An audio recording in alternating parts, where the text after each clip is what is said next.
Welcome back to Fullcourt Passport. I'm Ric Bucher. That is Bostjan Nachbar. And we got a lot to get into. I don't know if we're going to get it all in on this show, but that's the beauty of us doing this every week and the topics that we're covering because we are global and there's a lot to get to. But I'm going to start, Boki, I'm going to start by going back to the very beginning where you and I first crossed paths and the start of your NBA career with the first NBA game, playing for the Houston Rockets against the Indiana Pacers in Indiana. And I was there in my duties following both Boki Nakbar and Yao Ming, maybe a little more Yao Ming. And I'm curious what you remember, what your takeaway was from that game and that experience. Yeah. Hey, Rick. Great to see you again.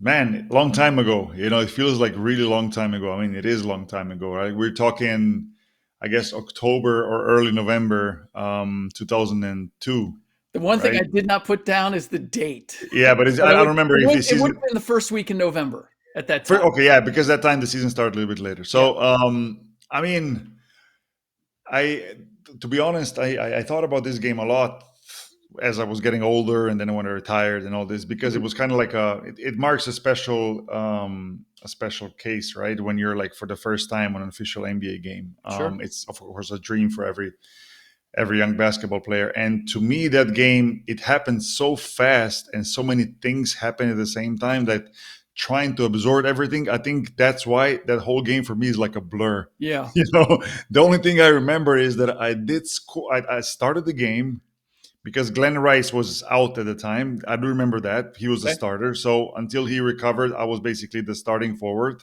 for okay. first couple of games of the season. And I know I scored, like, I think it was like early on, I scored like a bucket, like off the dribble bank shot or something like Yep, this. I remember that. okay. I don't remember anything else, and I think we lost, if I'm not mistaken. So that's all I remember. You So know, I thought that was your second game that you started. I thought you were first off the bench in the maybe. very first game. I think I started. Because I played two games. The second one was in Denver, I think. Yes, and you Right? won that game.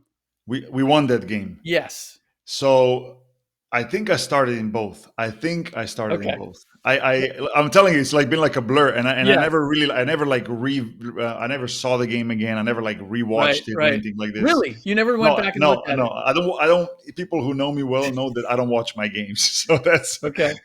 I'm really weird like that. Like I'll occasionally, if I run into something where somebody we're watching some game, I'll maybe check it out. But Yeah. I don't sit in front of the computer or TV and rewind my games and live in the past. So I don't do that. Interesting. Yeah, but I do remember that I scored a bucket. Those were my Yes. first points in the NBA, Yep. and it was huge. I mean, you know, we had such an exciting team with the Rockets, like Steve Francis, Coutinho Mobley, like Yao was there, right? Like Mucci Norris, Calvin Yep. Cato, Mo Taylor. Like it was a young and up and coming team. And I often talk to some of my former teammates when I run into them, and I spoke with Steve Francis. I still keep in touch with him, probably more than anybody else over the years.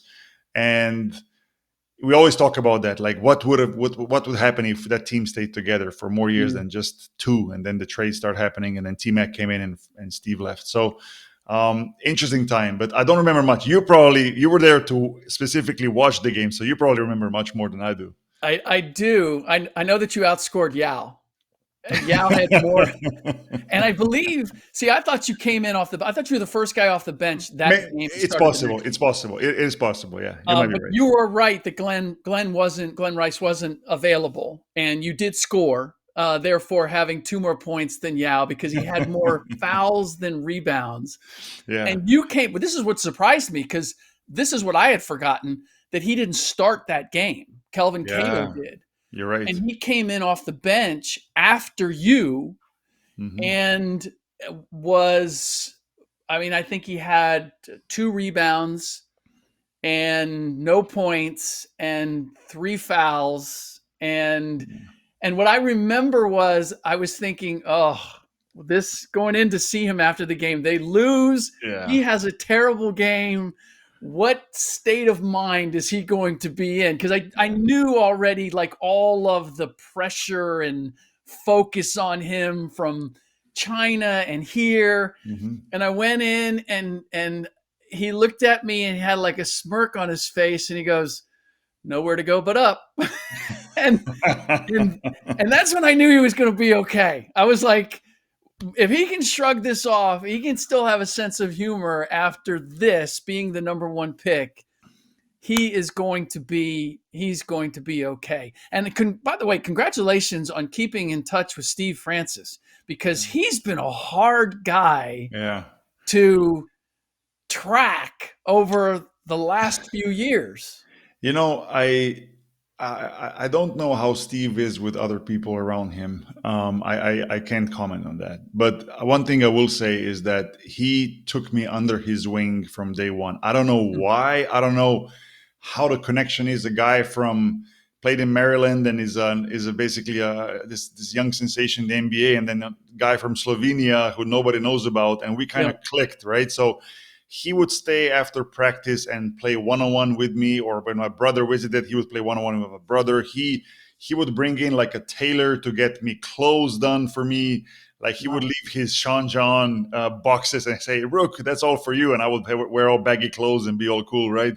Like I never asked for any of it, and he just did that. And that's why for me personally it was really a tough when he got traded and he left, because he Yeah. was like the older brother on the team. And we did kind of lose track maybe between like when I left the NBA in 2008 and then until maybe 2015 or something. But lately we're kind of in touch, and it's easy to be in touch with social media and all these things. But Sure.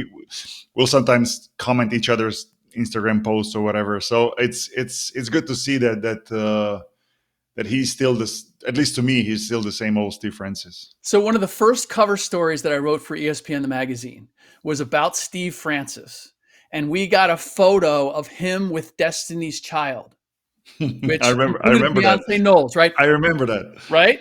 Yeah. And that was like a big thing. And to this day, Tim Frank, who's now in the front office, he was the media relations guy for the Rockets at the time. I will always have a place in his heart because he was with the Rockets and I got him Beyonce Knowles and Stevie Francis on the cover of ESPN the Yeah. magazine, and I did that story. And so I've always had a connection with Steve too, and I think the world of him. I think he's just one of the most genuine, big-hearted human beings. Yeah. But he's like a human satellite in my life. I've reached out to him a number of times and not heard back. And then I ran into him at the All-Star game in Toronto. Just happenstance ran into each other. And then a year or two ago, we ran into each other again at John Lucas's charity golf Hmm. tournament. And Hmm. and Steve wasn't playing, but he was in a golf cart and he just like I saw him and we saw each other and then he went driving off he had no idea where he was going. I don't know that anybody saw him again. He Yeah. just took off in a golf cart and was gone. And that's just kind of Steve. And Yeah. so Yeah. yeah, I wish, I jealously I like him so much that I wish I had better connection with him or were able to stay in better touch with him. So if you do talk to him, I tell will. him that I said hello. I definitely will. And with him was like, I think it was the first time that I realized the harsh reality of the NBA. One day you're here and then next day you're traded. It was off Mm, season, but still, like when I found out, I was actually in Houston working like summer workouts and things like that when the trade happened, and I know how much it hurt him. Like it was. I think I might be an overstatement, but I will say it like this: I don't think he ever recovered from that. mm, mm. Honestly, like as an athlete, right? Yeah, Because he always felt like Houston was his team, was his city. Like yeah. Rockets were like that was he identified with it. He super appreciated because he was supposed to be in Vancouver and then ended up I'm like in Houston, and like Yao was there and his boy Coutinho, and I think that really really like Mm, mentally hurt him when he yeah. got traded. I think it was a big hit for him. So Um, so yeah, I mean, but only good. Otherwise, only good memories, and can't wait to run into him at some point soon. For sure. So one of the reasons I brought up that first game for you is because I'm really curious about what the transition was like for you going from the international game to the NBA at that time, uh, and how much of an adjustment it was, particularly when you look at the way the game is played now versus then. Hmm. And but let's start with just how different was the NBA game at that time from what you had been used to? You know, I only played in that time. I'm not playing the game in the NBA now. I see it, so it's still different to feel something than to see something. But I do think I don't think I'm making any huge announcement. Like the game is a lot different. Hmm. It is a lot different.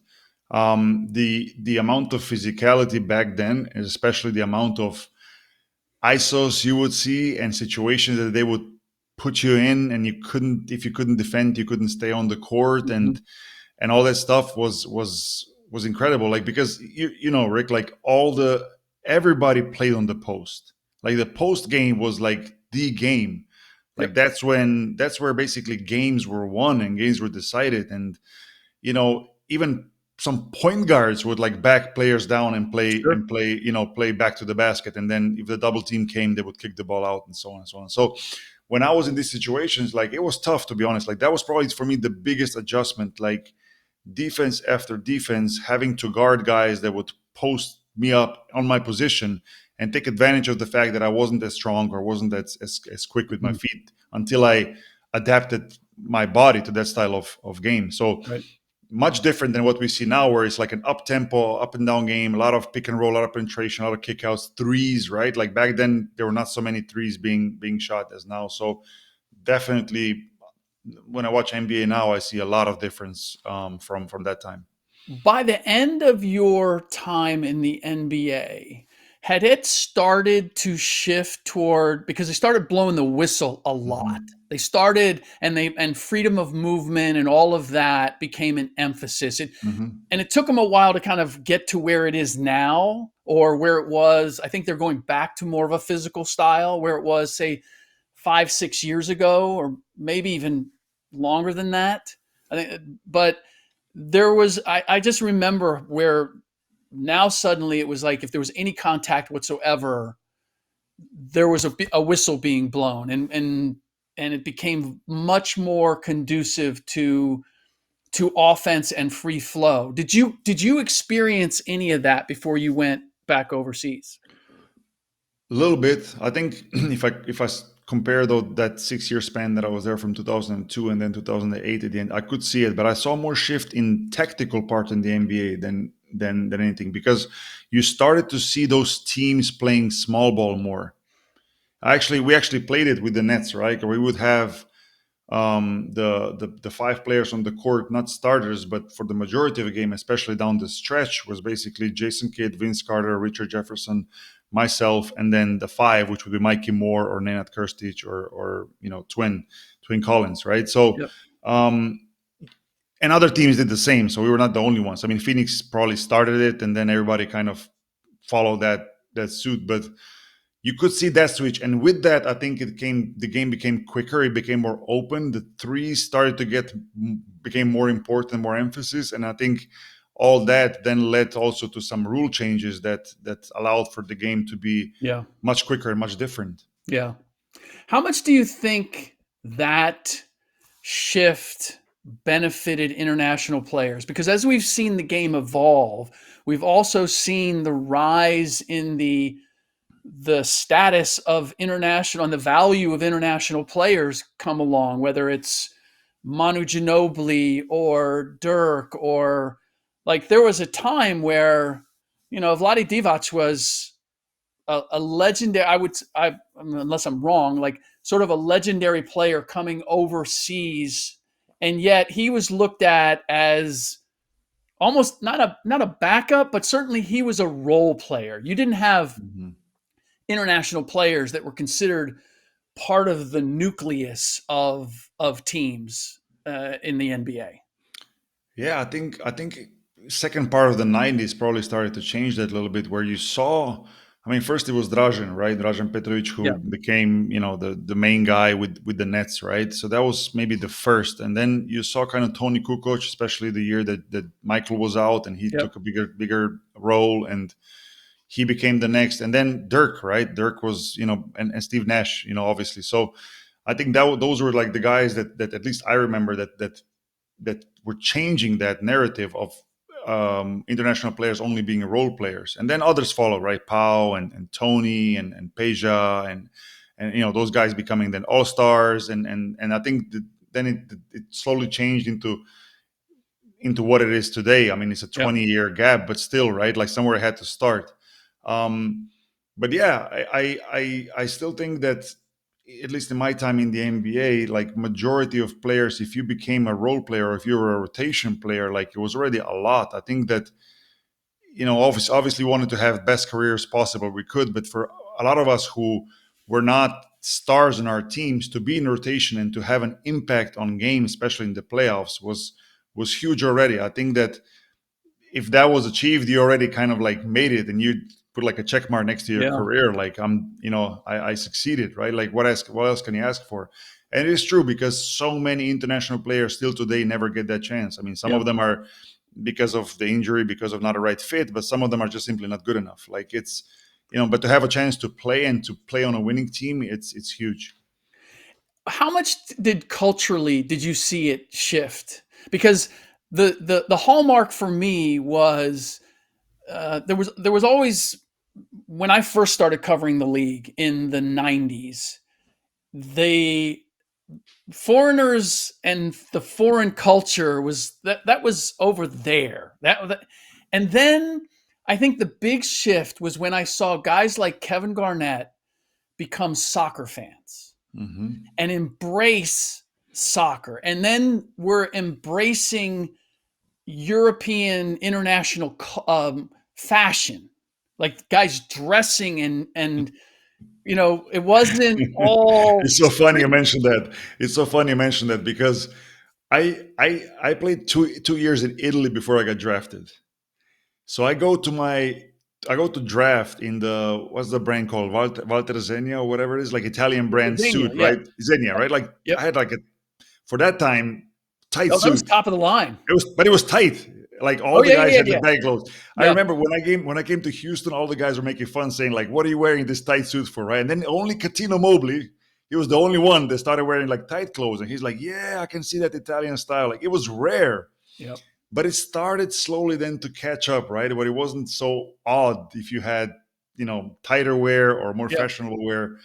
So I do see. I think that world probably was becoming smaller for other reasons, not just obviously sports or basketball, but fashion or more connected with internet and all that stuff. Because Hmm. that was the time that the world was changing. If you think about it, right? Like in the '90s, YouTube, internet didn't exist, right? Yep. 2000s, it's when it started, and I think that shift, that internet shift, also has something to do with most likely NBA and other sports becoming more international than they were. Yeah. Well, and that's why again, I see the value of this podcast, but the not to dive too deep into politics, but in the US, this nationalism and this trying to separate ourselves from the rest of Mm. I'm from the rest of the world, I'm like, it's too late. Like, Yeah. we're more interconnected than we ever have True. been. True. We're not going back the other direction. Yeah. That's not happening. Yeah. Yeah. Yeah. Um, so, could you have ever imagined at that time that you would have four international players at the top of the MVP ballot? And it's been a couple years now where, quietly Americans are like, hey, when are, what, this is supposed to be our game. I mean, and uh, and the best players in the NBA, or at least the guys that are vying for MVP, are not Americans, and I don't see one other than maybe Anthony Edwards on the mhm. horizon. I think, first of all, I think it has to do a lot with game becoming more international, and the style of play is different than what it was. It definitely suits international players more than it did in the past. But to imagine four consecutive MVPs, absolutely, like international players, if I would say yes, if I would lie, like back then, of course, we didn't think that that's, let's say, I wouldn't say not possible, but very difficult to achieve. Nobody thought about that, right? It's not like international players all focused and said, "Hey, let's get one of us becoming the MVP." Like when Dirk got it, like he got it, right? So, Right. but that was, everybody saw this as a one-off, right? We Mm. didn't think that it would come to a situation where 15 years later or whatever, you would have like four consecutive, and now, like you said, that trend might continue for some time. Um, so I think it tells a lot, to be honest. But I wouldn't just base it off of MVP MVPs or MVP candidates. I think you have to look at it broader. Like I don't know the exact number of international players this year in the NBA, but I know Oh, it's it's been I think growing. it's over 30%, Right, like 35%. right. So I mean, it's been growing, and it's probably going to continue to grow as the game becomes even more international. So that's not a surprise to me that out of these players, you can get so many quality players for all the reasons we mentioned over the last 10 minutes or whatever, like Yeah. including the game being different than what it was. And the game now more open, more team play, faster. I think it suits international players better than what it was 20, 25 years ago when it was slower and more physical and more one on one, low block kind of dominant. I would also make the case that because of the way players are brought up overseas in terms of the focus on fundamentals and having a complete game and being able to play in a variety of ways. And I would say one of the big things is being able to play a floor bound game. It's not, Mhm. it may be more open, but it's not pure athleticism. And I look at the international players that are having the most success, the Jokic's and the Doncic's. Yeah, They're beating you with their mind. They're yeah, beating you with their footwork. They're yeah, beating you by almost turning the athleticism of American players against them yeah, because they're constantly trying to impose that athletic ability, and and they have them moving in multiple directions. I feel like that is in part that's what's been lost in the way that America has been developing talent over the 10-15 years. We have become enamored with the athleticism and the incredible athleticism, the vertical hmm, and all of that, but we've lost sight of, the underpinning of the game is still the basic fundamentals and footwork and being able to play on the floor. yeah. And I think one other comparison that we can make is when USA team plays international basketball. Like they're always a favorite to win, and they win a lot, but those are tough games. If you think about Serbia, France, now lately Germany, Turkey has amazing talent coming up, and obviously more and more countries. So, and one thing that you see is this style of play that you're mentioning is the tactical part. European basketball has always historically been a very tactical game. We Mhm. have, over the last decades or so, not just recently, but even in the 80s or even before, some of the coaching, some of the masterminds, they were never in the aim. Those coaches never came over, never were an NBA, never were around the NBA, but they were some of the most amazing coaches when it came to X's and O's and how to prepare young players to play such game, because you really had to understand the switches, different kind of defensive alignments, Mhm. trick plays, and so on and so on, because you would have guys that are maybe not the most athletic, so you had to come up with other ideas on how to beat opponents. Right. It wasn't just about being faster and quicker and jumping Right. more. It was also about finding the plays to beat the opponent. I think that's the European culture of basketball, especially back in the 80s, 90s. It was like the old Yugoslavian style of play, Serbia, Croatia, Slovenia. That's why you saw a lot of players in that late in the 90s and early 2000s from that area who played in the NBA and very successfully, because they had that kind of an upbringing, Yeah. together with obviously technically being very sound and developed a really good shot. again, because the physicality wasn't there and the speed wasn't there, but you had to think on how you're going to beat opponent, not just being faster. And you're right. I think that what we're seeing now in the NBA is probably a mix of everything. Game is super fast, it's athletic, but it's bringing in that different kind of thinking and different kind of X's and O's that we haven't seen in the past. Yeah. More ball movement and more body movement.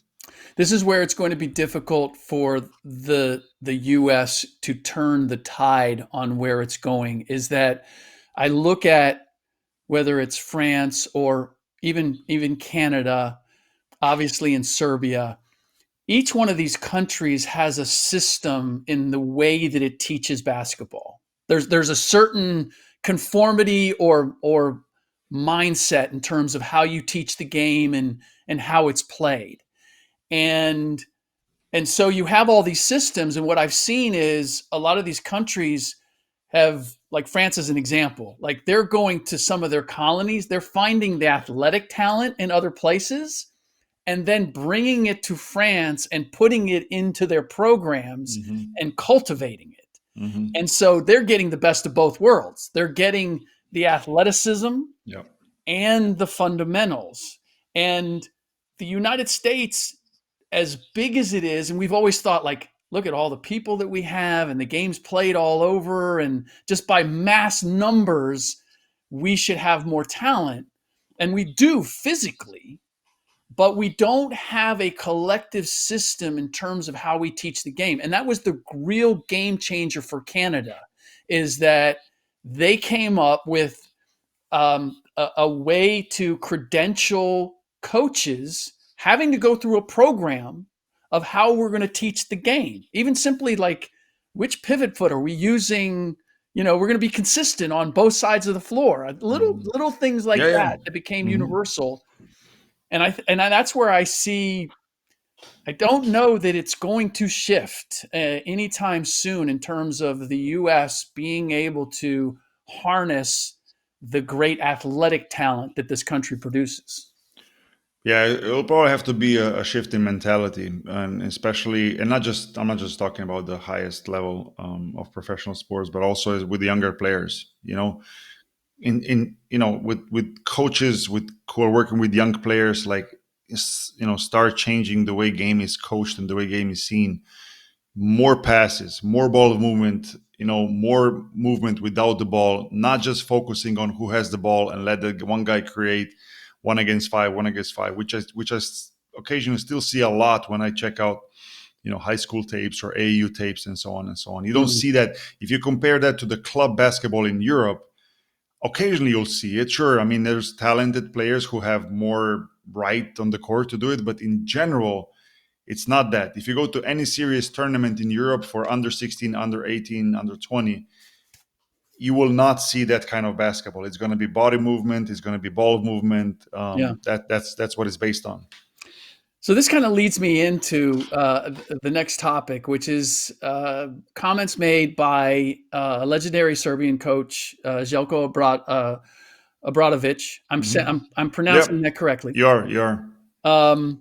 And he was asked about the idea of the NBA starting a rival league in Europe, and he was not a fan of it. Now, Ettore Messina is a little more open-minded. I think he was asked sort of the same question, and this kind of feeds into what we're just talking about, where I appreciate Željko's reluctance here, because there is something pure about, and there's a lot of elements about EuroLeague basketball that I really appreciate that are not NBA.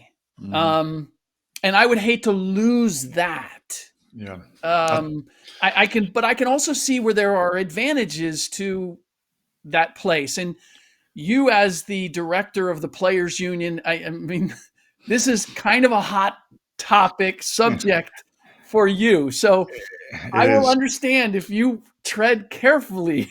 I will tread carefully, but I will say this: like, we all of us, we live European basketball European club basketball through EuroLeague, right? I mean, it's impossible to disregard that, to say that EuroLeague does not exist if you're a European basketball fan. It's been here for 25 years. It's produced some amazing seasons, amazing players, amazing plays, amazing championships, and with that, the amount of fans and the passion and the history behind these clubs that these Yeah. fans follow and support and generate, it's incredible, right? It's absolutely incredible.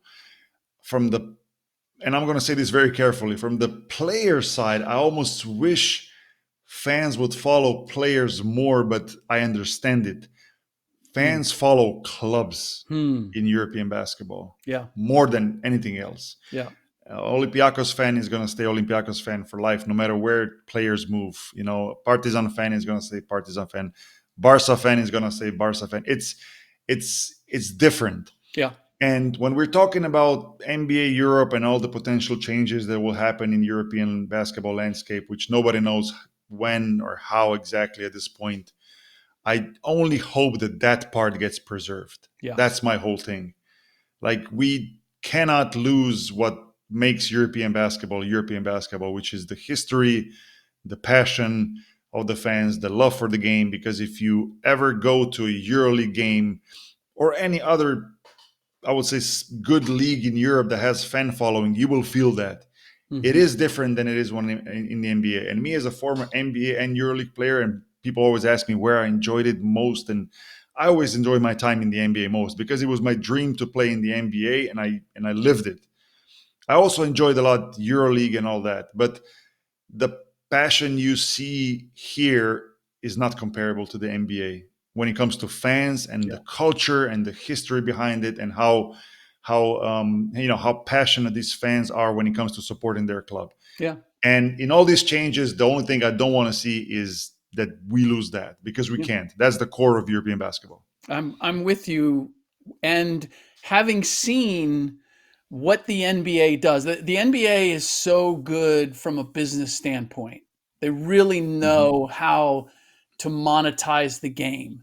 But as a result of that, the game suffers. The game's the purity of the game hasn't always been first and foremost. And if you Hmm. love the game of basketball and you love that chemistry and the beauty of it, then it's difficult to see that happen, even though it becomes more popular. And I've seen that in a number of different ways. The Golden State Warriors, like, their fans were so passionate in Oakland, and they didn't necessarily win all the time, but they played a Hmm. very exciting brand of basketball, and people felt special because they supported them when they weren't good. And they would Hmm. go and they'd be down by 20 and they'd make a run and get within 3 and then still lose by 15, and people just loved that they came close, you know? Yeah, yeah. And you were part of a family in going to those games and supporting the team in the Bay Area that not everybody supported. And then they, in the move to San Francisco, they lost some of that culture, that gritty Oakland Hmm. culture. And with the Las Vegas Summer League, I was invited by Warren Legary, the agent who was part of first fashioning the idea of a summer league in Vegas. And I think there was like 5 teams. And he Yeah. begged for me to come out. I was with ESPN at the time, and I went out, and it was just in the one Cox Pavilion. And I think at least one or two of the teams were formed by agents. Like, they had their free they had their clients making up a team. They just wanted them to be seen. Yeah, yeah. And I saw it evolve from that to now, where it's they're filling the Thomas and Mack Arena to the I mean, rafters. it's the biggest summer basketball event, It's period. crazy. I mean, Yeah. it's but again, something has been lost in terms of the Hmm. intimacy Hmm. and what summer league was for me, where it was like the family of the NBA of basketball people came together, and you didn't have to worry about security or I got a credential. Like, you could, I could sit down and talk to somebody, and I still can, but it's more challenging. You've got to go through like a security person looking at your credential to see if you're allowed in this section to go sit with whoever. That just didn't exist before. And fans could do it too. Like you were Hmm. all kind of there. Hmm. And so that is where with Abramovich and his concern, I don't know if it's we share why, but I've seen the NBA make something big and successful financially, but it's at a cost of something that I see in EuroLeague. Um, and it reminds that's why I think a couple of shows ago I said EuroLeague right now reminds me of when I first started covering the NBA. And it's because the NBA at that time, I'll never forget, I was invited to I was covering a Warriors game. I was a beat writer. I was in New York, and they invited me into the offices and they took me around and I met everybody. And the NBA like went, what stories are you going to do? They wanted to connect me with Hmm. Hmm. players and with teams and give me access in order to be able to tell stories. And I love that's what I love the NBA. You know, the NFL was already holding people at arm's length, but Major League Baseball, like those guys, the players didn't have any use for reporters or whatever. The NBA was like, come in, share this with us, right? Tell Hmm. our story. And I love that. And that's the EuroLeague still has the opportunity to do that. They're not doing it, but they have the opportunity to take advantage of that. Yes. The question is whether EuroLeague can do that by itself or they need a helper. I don't know how to say it otherwise. That's why my big desire is that somehow NBA or NBA Europe and EuroLeague can find way to cooperate and create something even greater than it is now. Hmm. Not two separate leagues, because I think that's going to be devastating to European basketball in general. I don't think that's good. Yep. I don't know how fragmenting already fragmented European basketball landscape helps. Maybe I'm wrong, but I would love to see these two strong leagues or come together. On one hand, the passion, the love for the game, the European style in EuroLeague, and then the know-how and the business that NBA brings Yeah. when it comes to all the media rights and commercializing the league better and bringing it closer to fans and all that stuff. If you look at it from like a purely outside perspective, like it's a win-win situation if you can have mix of both. Hmm. Whether that's doable or not, I guess we'll see in some years. Well, this is what I know about the NBA is that if they get involved and it's a success, they're going to take it over. Like Yeah. Warren Legary is allowed to still be at Las Vegas Summer League, but he doesn't really run the show by any stretch anymore. Yeah. And that's where I feel as if EuroLeague would be prudent in taking the reins and shaping that business end from their perspective. Like Hmm. make those make those moves, make those changes, get people that are going to be willing to tell the EuroLeague story and make it bigger and provide that media attention and access, right? But do it on the EuroLeague teams terms so that that culture and that history and that intimacy is retained and protected Yeah. as you go about doing that. And I do believe there is a way to do both, right? I also believe it is. The thing that I'm afraid of is the whether it's NBA Europe by itself or NBA and EuroLeague together, creating something new and not having some of those teams who are bringing so much to EuroLeague today part of that new league. Having them in a lower the league trying to qualify, because I'm afraid of some of these clubs potentially like falling off, because in Europe we've seen clubs disappear in the past. Mm-hmm. Your European basketball is heavily dependent in most cases on owners who are basically putting money on the table and losing money to support Yeah. clubs and communities and all that. Like if you lose some of that, if they don't see the incentive anymore of competing against the best, they might turn the other way. I don't want to see teams who have been great in EuroLeague fall off and not ever recover from that change. Hmm. That's what I'm afraid of. Like, Yeah. and hopefully that doesn't happen. So, again, I agree with you. I think there is a work to way together. I mean, we're, obviously speaking from outside, let's say, but the ideal scenario is for the two competitions, or for the two businesses, if you want to call it like this, to work hand in hand and find a way to create something bigger than it is now. Yeah. I mean, honestly, as I see it, it following the model of the European Union, which where the euro was created in order to, Hmm. sort of find a way to create a collective interest so that you don't have all of these independent bodies fighting for themselves, because EuroLeague is so unique in that you do Yeah, have all these countries. yeah. It's finding some common bond where everybody says, in the best collective interest, this is what we're going to do, that raises the bottom, doesn't take Hmm. away from the top to be Hmm. able to rise, but that you have a certain baseline that protects everyone. Yeah, agreed, agreed. All right.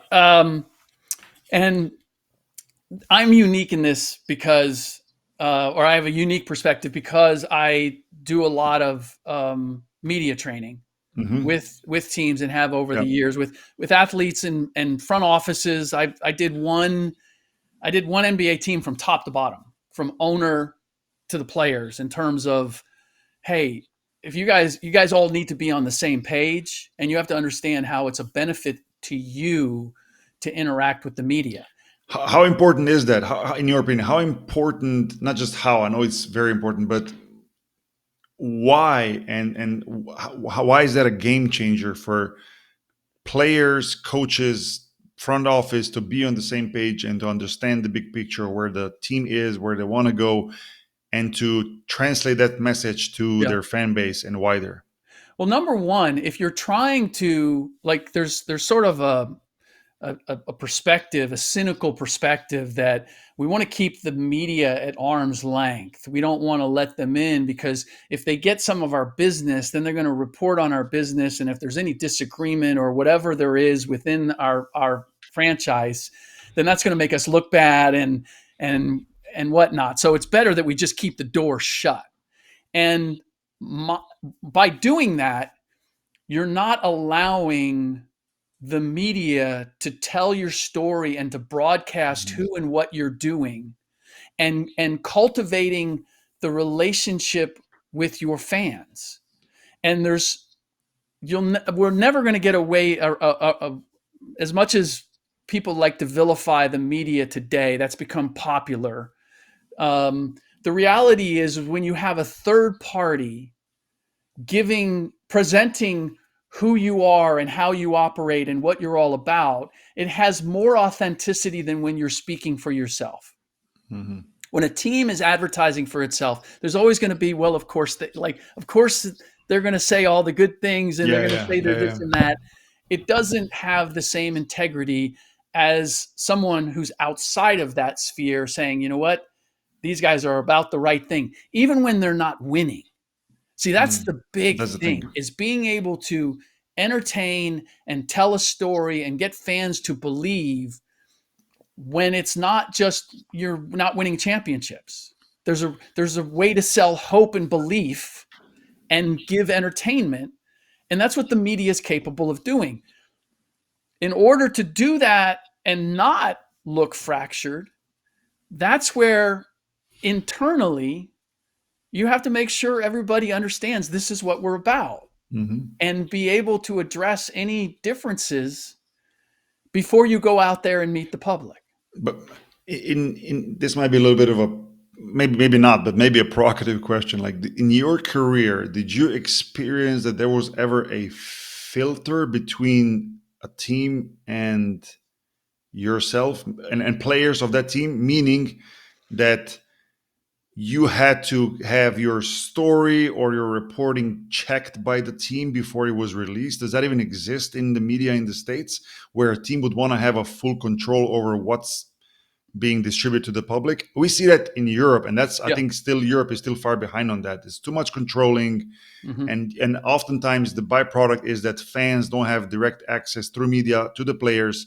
Yep. They don't know their personalities, they don't know how they react, they don't know Yep. how they are as humans, because there's a filter. Yeah. Yeah. How, Well, I yeah. mean, some NBA teams have gone that direction Hmm. where they create their own content. They have their Hmm. own reporters.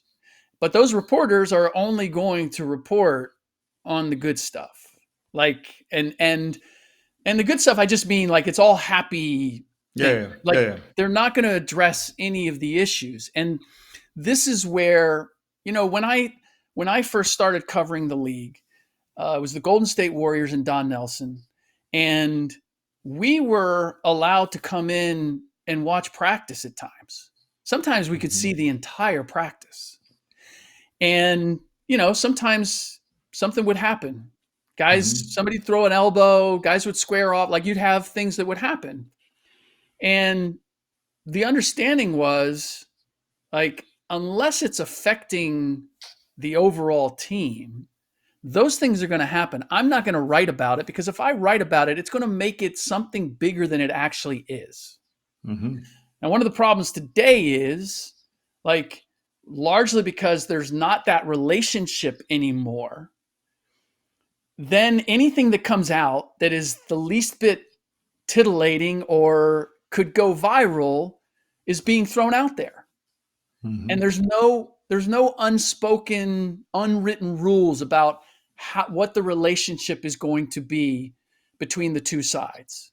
Hmm. And and so that is, I think that is a great, that's something that is missing, and that is something that there's no reason that it couldn't be reestablished. I mean, the problem again is you mentioned social media. That creates part of the problem. Hmm. Like there's just Definitely. so many people looking just to make a splash or get attention. Yeah. I mean, that's a big problem in Europe as well. Like, I think that the news, especially towards the end of season or the summer, about signings, like it's, I don't want to put the percentage on it, but I'll do it anyways. Yeah. Probably 80-90% of those reportings are just rumors. Like Yeah. you, and it's for us who are in this business, and we try to make the basketball here more professional. It's such a nightmare to deal with all that stuff, and then we get texts from players and saying, "Hey, what is this journalist talking about? Like, I don't Yeah. know, I don't know nothing, and it's putting a bad shadow on my name or something." It's just, that's an issue, and how much you think of that is also happening in the NBA, where there's just rumors are taking over, Totally. and there's no real, there's no truth behind it to back it up. Yeah, no, it's gotten really bad with the NBA because those there are a handful of reporters with very big platforms or working for the biggest networks. It has become transactional. Hmm. If you give me if you give me the story, I'll write it the way you want me to write it. Hmm. Whether that's coming from an agent or it's coming from a GM. And so you're getting a distorted perspective. It may be accurate, but it's slanted. Hmm. Hmm. And to me, that we've sort of given away our autonomy, Hmm. where I always looked at it as I'm going to I'm going to get both sides. I'm going to try to tell the truth of this situation, and I want you to trust that if I tell your side of the story, like people may disagree with the decision or they made whatever it might be, but there's logic behind why a GM did this. There's a logic why a player did this, why a coach did this. And it's my job to explain that, not to pass Hmm. judgment, just to explain it. And you can agree with it or disagree with it, but it's going to be what happened. And we can all agree that sometimes we make mistakes. Sometimes we look like the hero, sometimes we don't. but we're all trying to do logical things and trust the truth and the relationship. And that seems like a quaint notion, right? But so you do think it's gotten worse in that Oh, sense, yeah. with Over without the last 20, 30 years or whatever without since you've question. been, yeah. But I feel as if the NBA has done it, and the NBA teams have done it to themselves. Hmm. There was, and I will go back to like Mark Cuban when he came in. I saw this happen with the referees. They would talk about referees managing the game, and they would talk about referees talking to players during the course of the game, not blowing their whistle, but like letting, hey, that's too much. They Hmm. would have, Hmm. like, they would let them know. They would. Mark Cuban lost his mind. The referees are managing the game. Like, he thought that they were controlling it. And he was like, Hmm. no, they're trying to create a level playing field by communicating with the players and letting them know how the game is being called. That's managing it. Rather than just the black and white, I'm blowing the whistle when I see a penalty or whatever. And then Mark introduced the whole idea of keeping statistics and analytics. Like, this referee's not doing his job because he hasn't called a 3 seconds in two and a Yeah, half yeah, quarters or yeah, whatever it is. yeah. And it took the humanity out of the game and the innate understanding of how it works, right? Because at the heart of it all, at the heart of all of this are the relationships. Boki, you're from Slovenia. I'm from Cincinnati, Ohio, living in California. We crossed paths in Houston, right? Yep. I don't know that as far as our backgrounds are concerned and where we came to basketball from, that we have a whole lot in common. Well, we do have both. Both have our last names are German. There you go. There you go. Well, and you know what? And that's part of it. It's like finding the commonality rather Yeah, than the yeah, differences, right? yeah, yeah, yeah, yeah. But I get your But, point. Yeah. Oh, yeah, yeah. but we have an understanding about certain things that allows us to create a perspective that we can both agree on, Hmm. right? Hmm. And to me, that's like, if whether it's the NBA or EuroLeague or whoever it is, if we start there, like, we can find our way to a place where everybody's happy and successful. I like But it, that. it Yeah, becomes too much of the technical, like the yeah, yeah, yeah, numbers and the stats and all of that. yeah, So, um, wow, we yeah. we didn't get We to went a whole deep. lot. You know what? We promised that we were always going to have a game of the week, and we did Yes, have a game of the week. So we yes. have 6 or 7 minutes left. I do want to touch on the game of the week that you selected, Red Star versus Real Madrid, in Belgrade. And first of all, why? I think I know why you picked this game, but why did you pick this game as our game of the week? Yeah, I don't want to do no disservice to any other games. Me being in a position as a managing director of players union, saying, this game is better than the other. But since we're choosing one, I said, hey, I'll go with this one, and I'm going Yeah. to try to do pick best games for various reasons every week. And the reason why I picked this game this week was, first of all, on one side you have Real Madrid. It's a team as talented as you can get in EuroLeague. Obviously, multiple times champion, experience. Have a great coach in Coach Cariolo, great talented players. Every year have aspirations to win the league. But the even bigger reason is on the other side. Red Star Belgrade started the season 0-2. And fired their coach. Fire the coach. That's the reality of Yeah. European basketball is Wild. short fuse, right? Even though some people say, well, some things dragged on from last season and so on and so on. It doesn't matter. They gave the coach the opportunity to start the season, and it didn't work out. Mm. They also lost some games in the ABA league or domestic league, and I think a game that they were supposed to win, and it led to coaches firing. Right, so then you have a new coach coming in, Coach Sasha Obradovic, same last name as the coach in No Partizan, relation. no relation. but a former player of Red Star and has long history with the club, and is really one of those guys that is passionate about coaching somewhere where it means so much to him and to the people there. And they picked it up. They started playing really, really good basketball, and Mm, now are won 3 games in the row before the tonight's game against Real Madrid.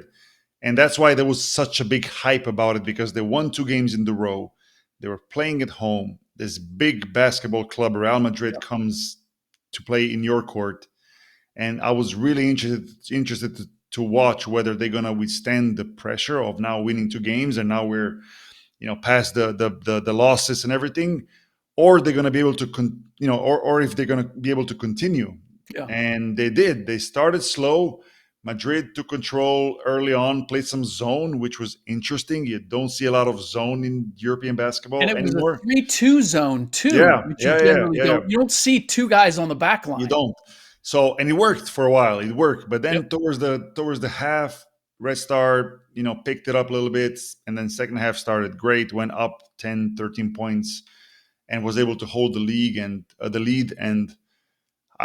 even though at the end, I think it was like a 15-point difference. I Yep. think the game 90-75, I think was the yeah, final I score. think the game still delivered. Like, it had all these different kinds of elements of European basketball, very physical.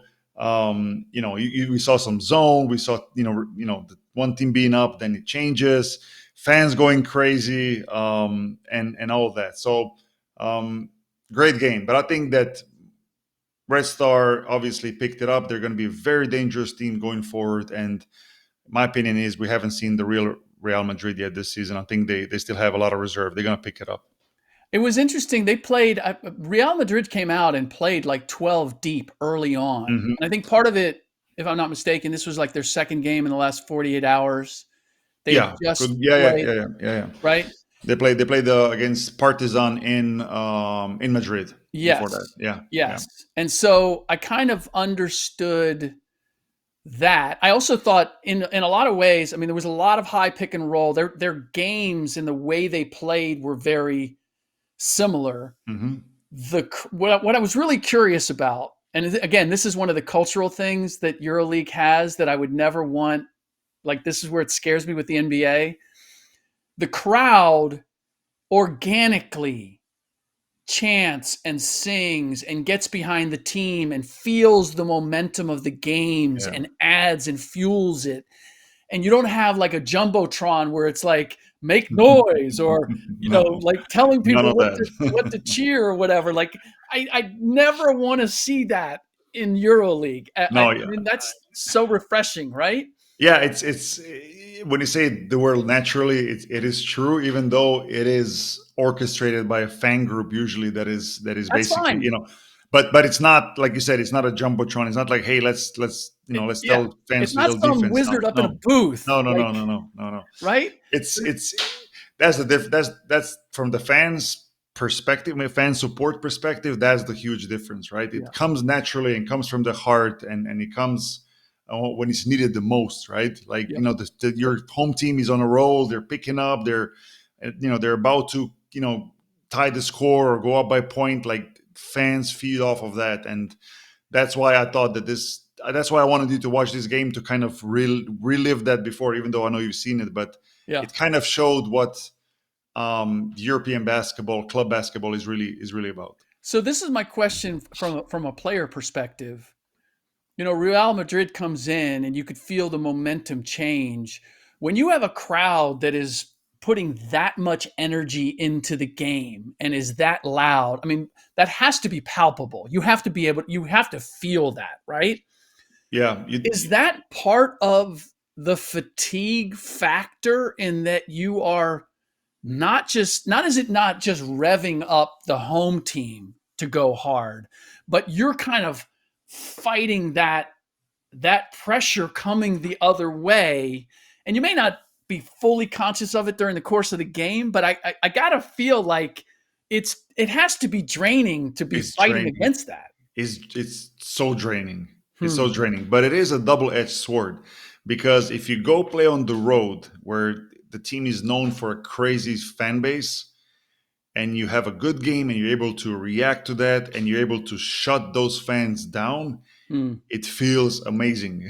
It's the best feeling ever. To me, I prefer that over winning at home, because that feeling of shutting the fans down and winning on the road under those conditions, it's huge. So, but it is mentally draining going through that almost night in, night out. Of course, some players feel it more, some feel it less, but it's not easy to win there. And I think tonight's game showed that. Like Madrid overall, very talented team, very experienced team, but they could not. They could not Yeah. They couldn't win. sustain it. Win. No, they couldn't. They Yeah. couldn't.